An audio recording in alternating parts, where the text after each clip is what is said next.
by Floractive compatible with other chemicals. This is the theme of the live today. Welcome to SOS FLORA. This program happens majority of the times Tuesday and Thursday, 12 p.m. Today, exceptionally, school holidays, I'm doing a little bit later, but I'm here today to talk to you guys about, is Nanoplasty a product that it's compatible with other products? So my name is MJ, I'm a Nanoplasty specialist, and I'm here today to explain that to you guys.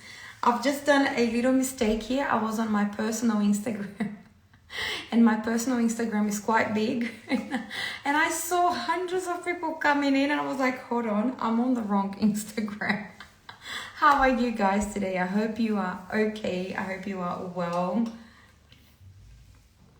So today we're going to talk about this subject, which is really interesting, especially because the way that we manage this business is to make sure that we create this safety net for all of you. I'm going to do something very interesting. Just give me 1 second. I'm going to be back in 1 second. Isa.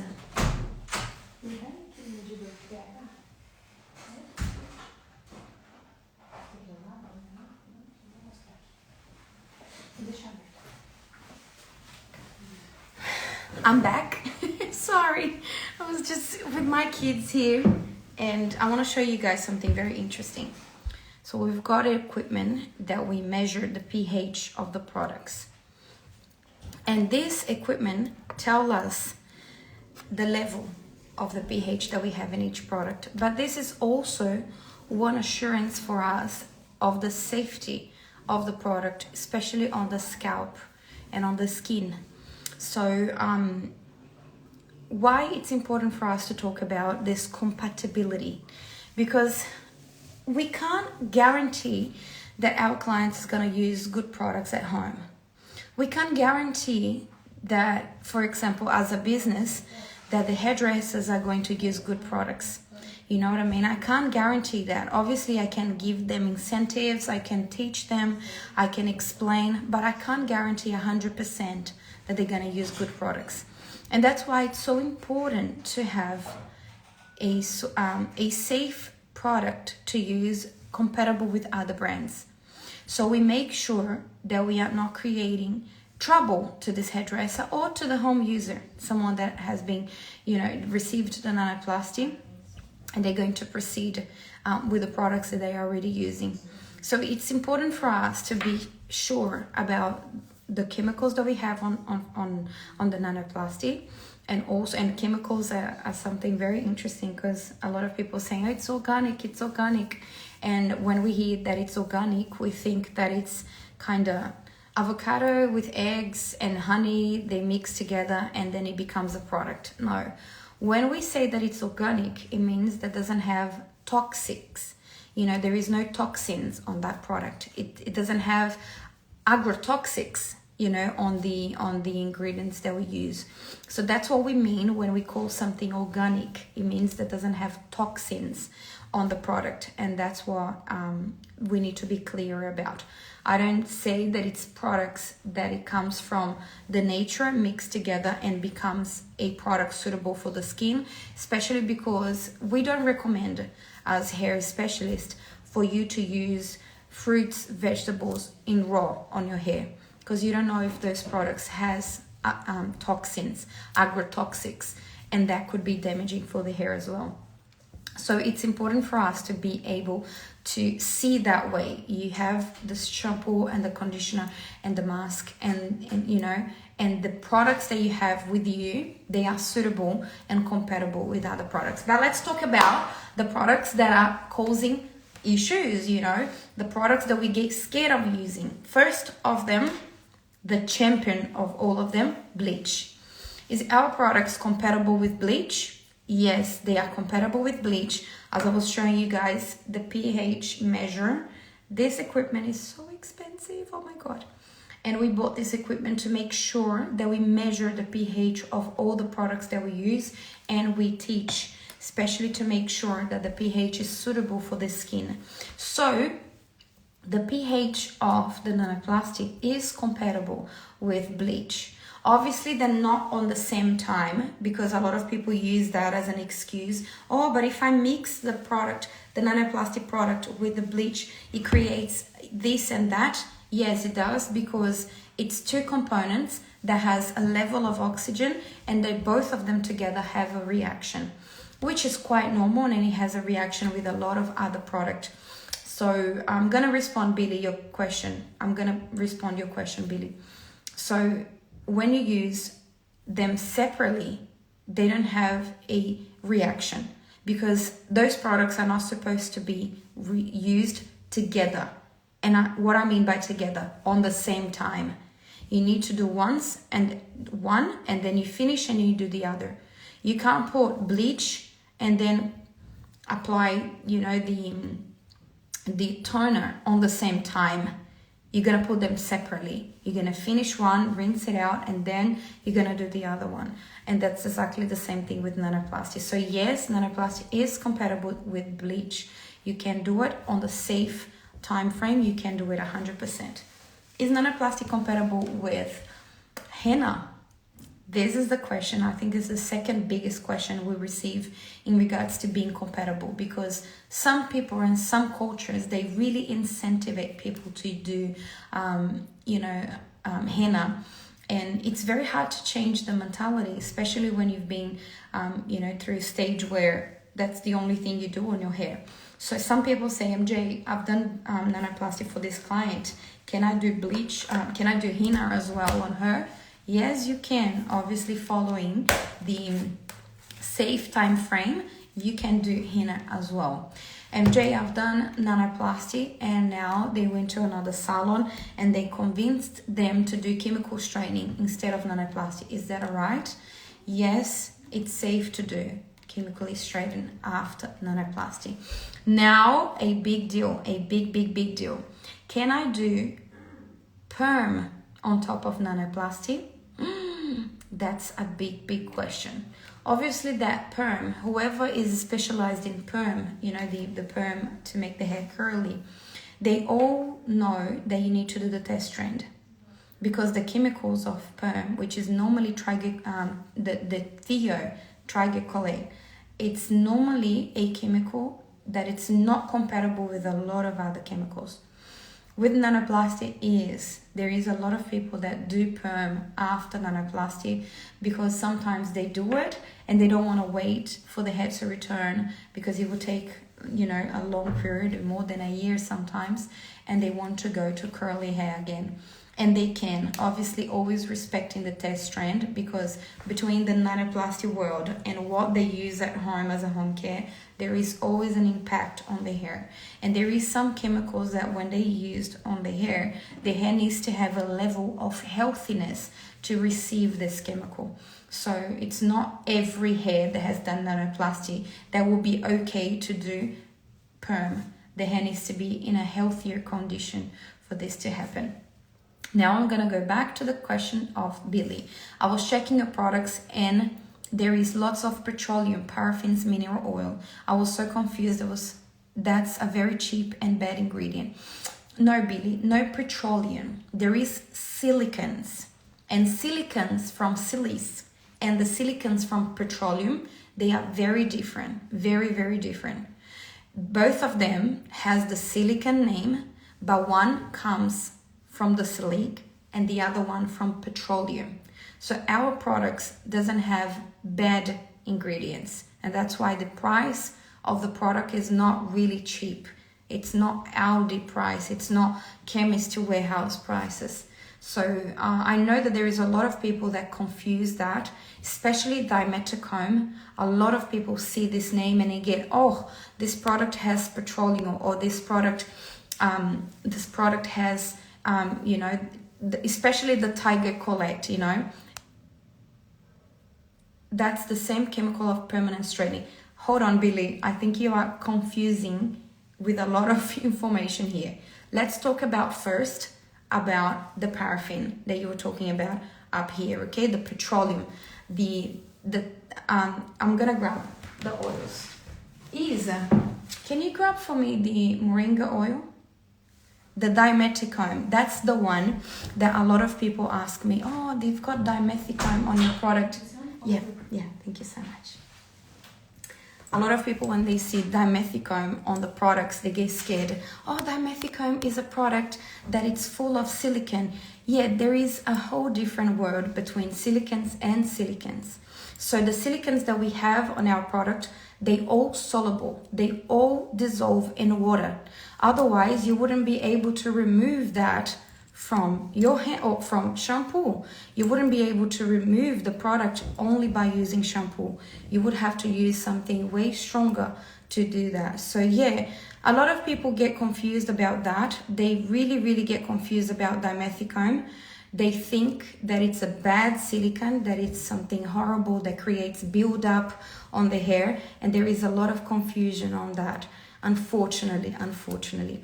When you measure on the pH of a product, the higher the pH is, more hydrating is the product. Less pH, more acidic is the product.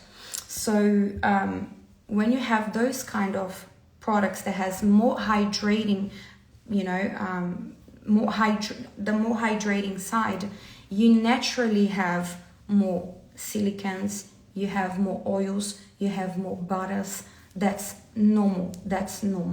So what you need to see, to be honest, ingredient wise, is the purity of the ingredient.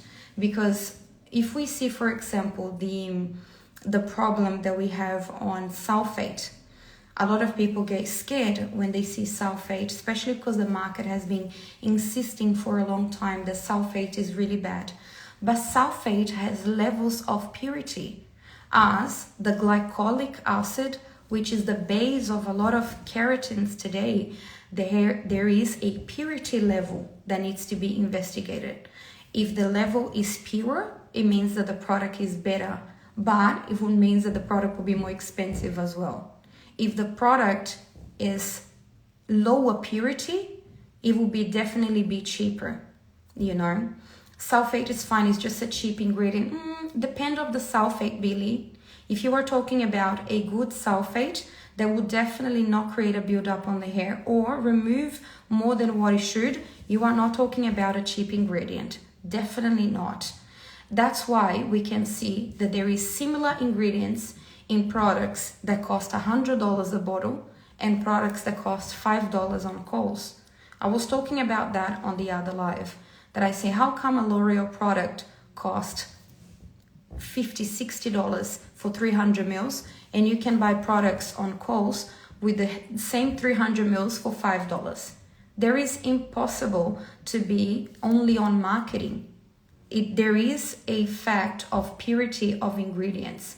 Floractive has their own manufacturer, which means they don't create private labels of one brand suits everyone. We create our own products. I actually have a video of the time that I spent in Brazil, which I went to the manufacturer and I recorded the process of developing some products. And that was very interesting, how they create and how they manufacture everything.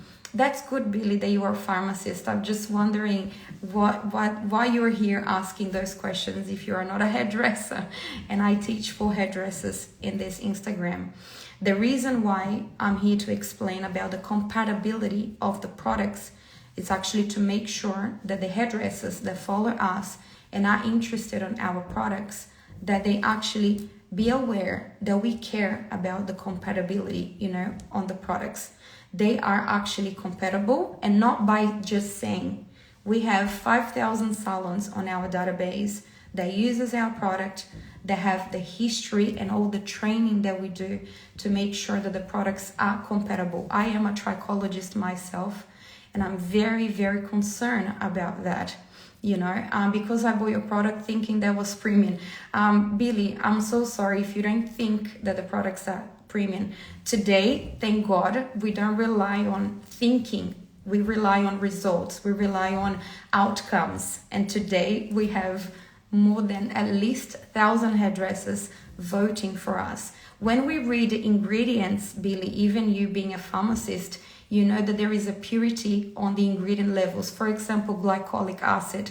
We've got 4 levels of purity. And when we write this down on the bottle, we don't write the purity. It's not required to write the purity of the ingredient on the bottle, only on the MSDS.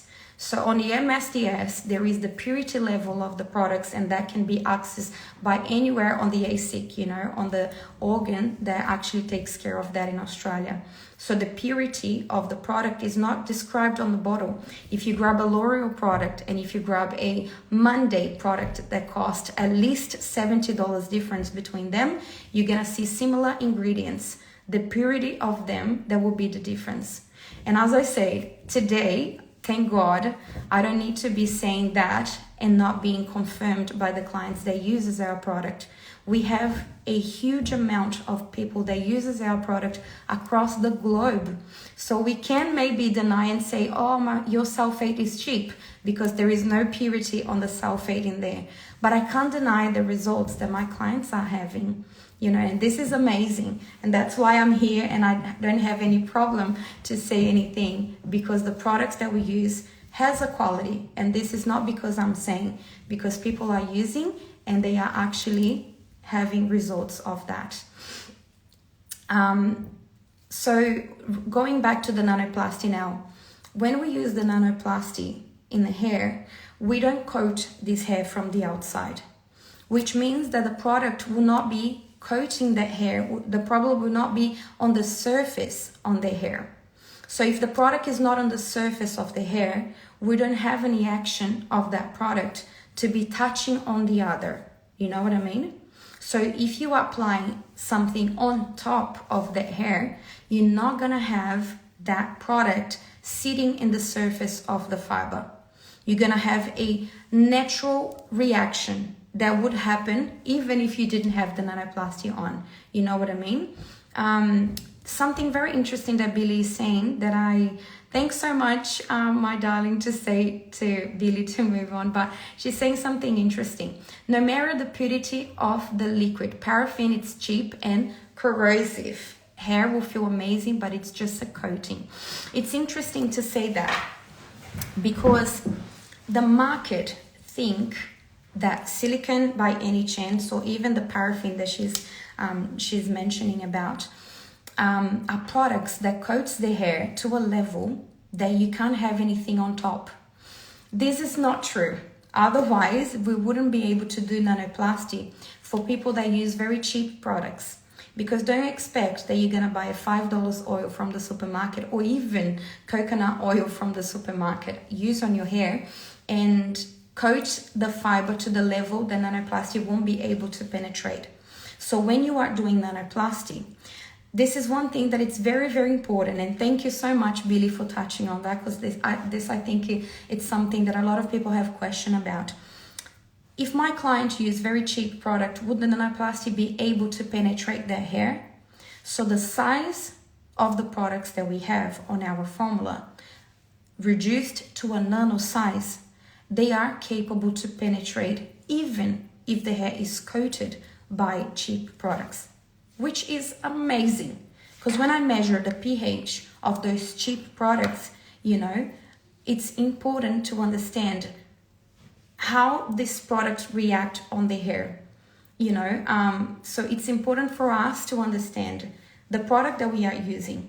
So I've seen some people saying, sometimes for the lack of knowledge, or sometimes because they don't understand how the product works or behave on the hair, and they say like, oh, I feel that the product didn't work because she used very cheap products in her house, or she's been using this and that. So just for us to understand a little bit more about that, there is no product that can coat the hair enough for the nanoplasty not being able to penetrate. Obviously, that there is a few things that can go wrong. For example, you apply the product and don't use enough heat, or don't apply enough product, or don't rinse the hair well, or don't give the hair enough nutrients before the application of the nanoplasty. So there is a few things that can happen on the way, and that's why I'm here every week, twice a week, giving you guys knowledge because then you don't get fooled by people that are just speaking out loud by things that they search on Google. I know it's important for the owner of the brand be here and talk to you guys about that, and that's why I'm here. I don't delegate that to anyone, but it's important for us to understand as well. If you are talking about the product didn't work well because the hair was full of silicons, paraffin, whatever, this is definitely not the case. The product is capable to penetrate that fiber, because one molecule of one nano, it's pretty much 1 billion times smaller than a normal particle. So it's impossible to not penetrate the hair. You know what I mean? And something very interesting, guys. I'm gonna respond this question from Mansphere. Can I ask? I did the Nanoplasty blonde the other day, and I wasn't happy with how much the purple grabbed on the blonde. Can we avoid this? 100%. I'm gonna explain to you why. Let me see your name. It's Manzafir. I'm gonna call you by the name of the Instagram, okay? So what happened when the hair is sensitive? You know, you've just done a bleach on the hair a few days ago, or the hair is quite damaged, or the hair is very sensitive. Mandy, perfect, Mandy. So Mandy, when the hair is sensitive, or when the hair has been gone to a process, a chemical process recently, a bleach or something very recently, the fiber and the cuticles of this hair are returning to the right position, which is the normal position of the hair. When you apply the purple solution on that hair, what happens? The pigment is the first thing to go, and it grabs very strongly on the hair. There is some things that you can do while you are in that situation, but there is some things that you can do to avoid that. If you are in that situation and you see that the hair grabbed the pigment too much, there is a few things that you can do. The first one is you're going to rinse this hair very, very well. You're going to rinse this hair very well. You're going to make sure that there is no residue of product there. The hair is still purple, believe me, it's still purple, but you remove that coat, of the product. You remove that product from the hair as much as you can. So this is the first thing that you can do. Then after that, you're gonna blast dry 100%. You need to make sure that you blast dry the hair 100%. Then this color compensation you're gonna do on the iron. So when you pass the iron on the hair, you actually create the color compensation. What I mean by the compensation, every time someone says to you, this product doesn't change, Nanoplasty doesn't change the hair color, it's not really true. What actually happens is a compensation of the color. And what I mean by that, you apply the product, the hair becomes more purple, more ashy. So then when you pass the straightener, the hair doesn't go orange or warm. It creates a compensation. It's like colorimetry. You know, when you mix blue and yellow, it gives green. It's similar to this. You're creating a color compensation. So if the color is too purple, you're gonna use the straightener in a lower temperature, a little bit more passes to make sure that you neutralize the color more, okay? Unfortunately, it will still be a few strands with a little bit of that purplish color, which is gonna go away. The more that the person washes the hair, it's gonna go away. But then if you say to me, MJ, how can I avoid this to happen? I don't want to know what to do when I am in the middle of the problem. How can I avoid this? So what can you do to avoid is, if the hair is sensitive, or if the hair has been bleached recently, or if you know that it's a really thin and very porous hair, what you're going to do, you're going to dilute the purple solution with the W1 solution. So you're going to mix them together. You know what I mean? So what you're going to do is, you're going to put the purple solution, but you're going to squeeze the white solution on. So you're going to make sure that you are going to have a diluted pigment, and that will guarantee that the hair will not become purple. So that's how you can avoid this to happen. I have the same issue with the 3-in-1. You mean Aliyah? Are you talking about the Perfect Blonder? That Perfect Blonder, which is the purple solution for home care that makes the hair very purple. If you are talking about that, let me know. Mia is saying, I'm getting nanoplasty on my wavy hair, which would ruin my hair later on. Mia, I wish I could say to you, absolutely not. It will not ruin, not at all. So I wish I could say that to you. But Mia, if you are not doing nanoplasty with someone that understands what they're doing, if you are not using a brand that is reliable, if you are not doing with someone that really learned properly, you're probably, I can't guarantee that your hair is going to be 100%. So if you are doing with someone that you know that this person study, they spend some time studying nanoplasty, they buy from a good brand, a brand that is reliable, that people spend time teaching, then the chances of anything goes wrong, it's very, very low. You know what I mean?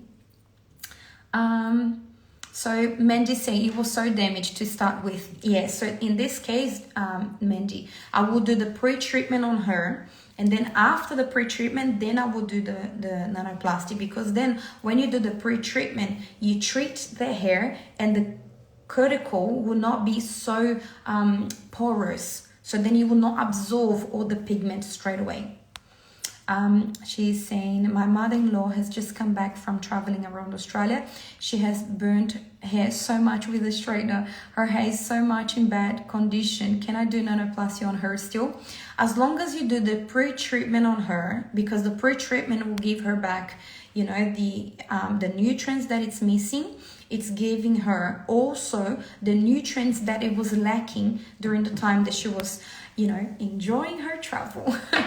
Kylie, definitely you can do as long as you do the pre-treatment. So the pre-treatment needs to be analyzed well, because if you say to me, her hair is elastic, it's very elastic, rubberized, 20-1, it would be your best friend.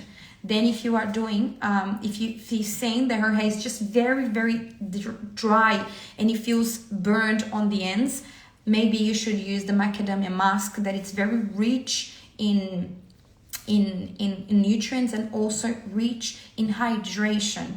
And then if you say to me, it just looks very dry, it doesn't look extremely damaged, but just very dry, then I would use the macadamia serum prior the application of the nanoplasty. I also have lots of video here talking about the pre-treatment, which is amazing when you are dealing with people that has done chemicals before, or people that has bleached the hair, or in the hair is very damaged.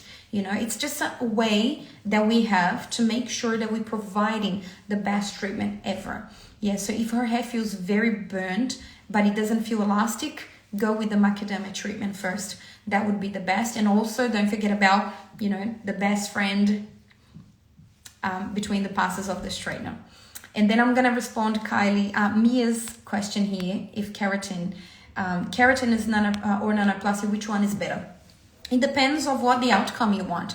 Obviously, that as a nanoplasty specialist, I know that nanoplasty is better, and I defend that because I know how it is when you have keratin on your hair. You can't wash on the same day. You have to wash with clarifying shampoo prior to the application. One of the reasons why it's not considered as a nano solution is when you have to wash the hair prior to the application of the product. So in my view, nanoplasty saved my hair. My hair is very, very fine and bleached. So I would never have a long hair if I didn't have nanoplasty on, especially because keratin coats the hair. And then when it coats the hair, it lets your hair not breathe normally and not receive the nutrients in a way that it should, because it's blocking the passage of the nutrients back inside of the hair. I responded a lot of things in this live today. It was very good to see all of you here today, even the hard questions. And I really want you guys to understand that, let me just give this, that there is no hard question. Even Billy with her challenging questions, I love that. It's people that are interested, you know what I mean? So it's very, very important to bring those questions here. This is the opportunity we have to talk. So I had nanoplasty from Idle Hair Brisbane Salon in just 3 weeks. It's curly around the neck area. Is this normal? You need to talk to them if they use less heat on the neck. Or if your hair texture was different and they use the same heat all around, because depending on the area, the heat needs to be a little bit more intense. So go back to them and ask them, did you use enough product? Is that normal? It's not normal, obviously, to return in 3 weeks. Nanoplasty are a solution that are supposed to be used and